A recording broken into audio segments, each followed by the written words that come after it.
Value payable post, inland postal articles, registered parcels, registered letters, registered book packets, and newspapers prepaid with postage at newspaper rates of postage and with registration fee may be transmitted by the inland post as value payable postal articles, provided that the amount specified for remittance to the sender in the case of any such postal article shall not exceed rupees 5,000 and shall not include a fraction of a rupee, and provided that such parcels, letters and packets do not contain coupons, tickets, certificates or introductions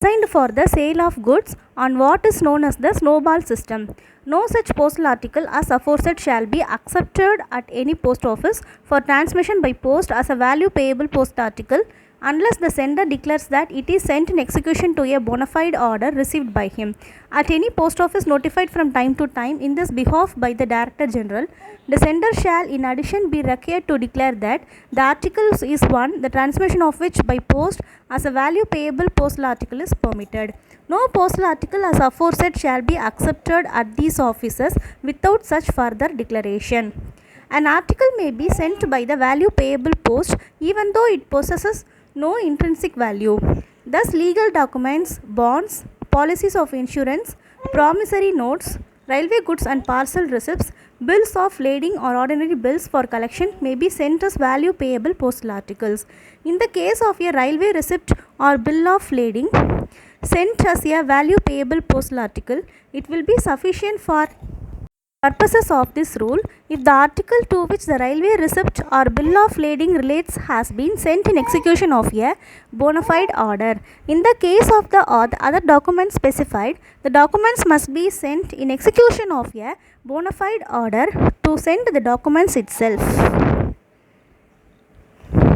Every postal article intended to be transmitted by post as a value payable postal article shall be presented at the post office with a printed form prescribed by the Director General and obtainable at the post office, in which the sender shall specify the sum to be remitted to himself, fill in the required entries in ink and sign the declaration required by Rule 95. The sender of a postal article intended to be transmitted by post as value payable shall write clearly on the face of the article itself. In the upper left hand corner, the letters VP followed by an entry in figures and words of the amount for remittance to himself, and in the lower left hand corner his own name and full address. In addition to postage, registration fee and insurance fee where leviable, the sender of a postal article intended to be transmitted by post as a value payable postal article shall be required to pay an additional fee calculated according to the schedule given below on the amount specified for recovery from the addressee.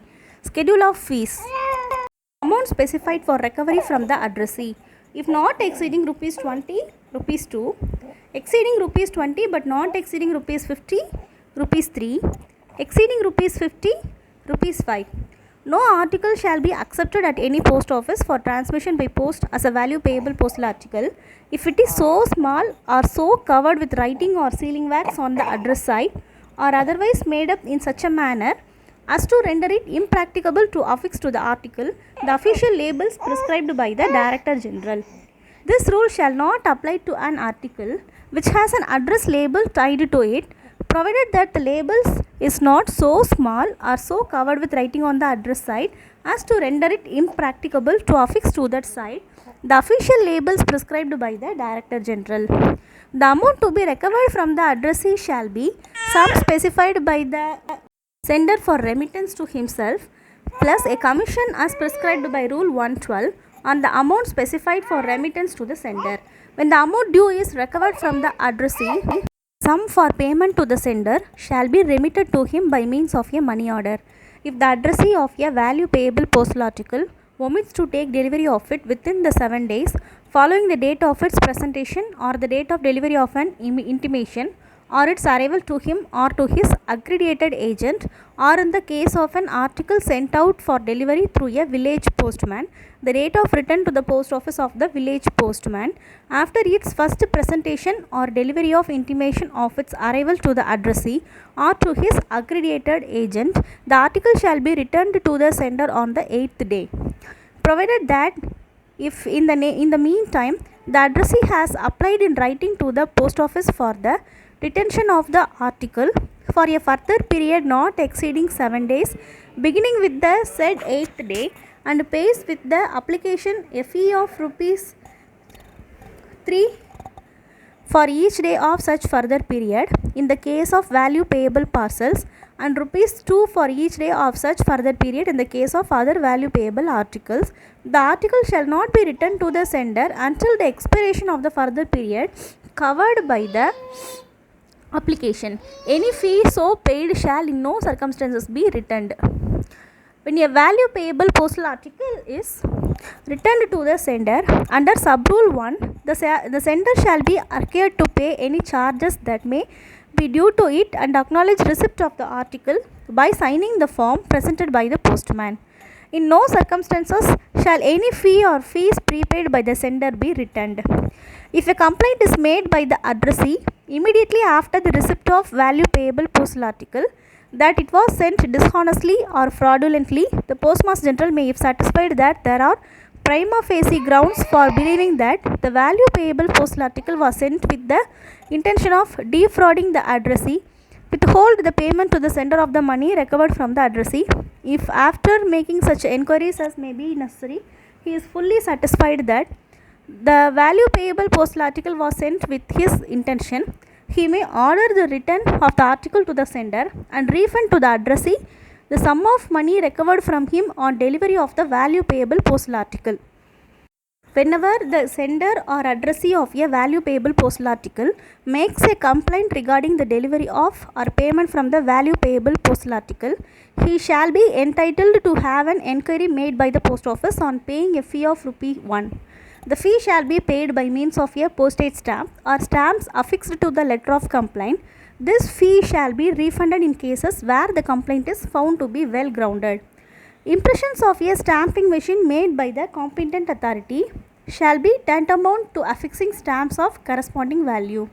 The central government shall not incur any liability in respect of the sum specified for remittance to the sender in respect of a value payable postal article unless and until that sum has been received from the addressee and unless a claim for that sum has been preferred within 6 months from the date of posting of the article. IA Electronic Value Payable Post. Registered parcels, insured parcels, registered letters, insured letters, registered book packets containing periodicals, registered book packets containing printed books, newspapers prepaid with postage at newspaper rate, postage with registration fee, express parcels, insured express parcels may be transmitted by the inland post as electronic value payable postal articles, provided that the amount specified for remittance to the sender in the case of any such postal articles shall not exceed 5,000 rupees and shall not include a fraction of a rupee, and that such articles do not contain coupons, ticket certificates or introductions designed for the sales of goods on what is known as the snowball system. At any post office notified from time to time in this behalf by the Director General Post, the sender shall be required to declare that the article is the one, the transmission of which by post as an electronic value payable postal article is permitted. An article may be sent by the electronic value payable post even though it possesses no intrinsic value. Thus, legal documents, bonds, policies of insurance, promissory notes, railway goods, and parcel receipts, bills of lading or ordinary bills for collection may be sent as electronic value payable postal articles.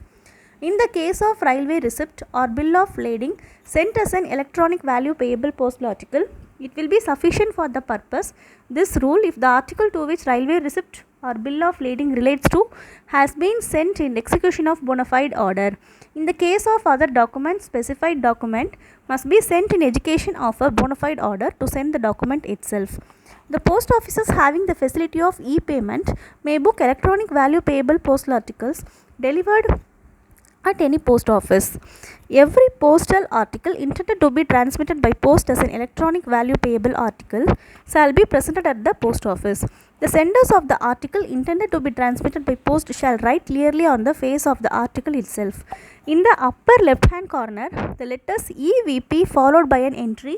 in figure and words of the amount of remittance to himself, and in the lower left hand corner his own name and full address. There should not be any cutting, overwriting, erasing in the amount of remittance written on the article. In addition to postage, registration fee, insurance fee were leviable.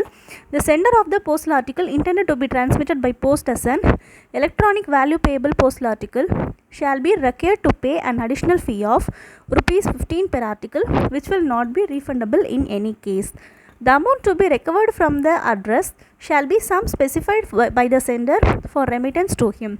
When the amount is recovered from addressee, the sum for payment shall be remitted to him through office of booking by means of e-payment. The provisions of rules 97, 99, 100, 101 and 102 shall so far as may apply in relation to electronic value payable postal articles as they apply to value payable postal articles. Electronic value payable letters, electronic value payable parcels and express parcels may be insured. The provisions of Rule 72 to 83 shall so far as may apply in relation to electronic value payable letter, electronic value payable parcels and value payable express parcels as they apply to insured postal articles to which these rules apply.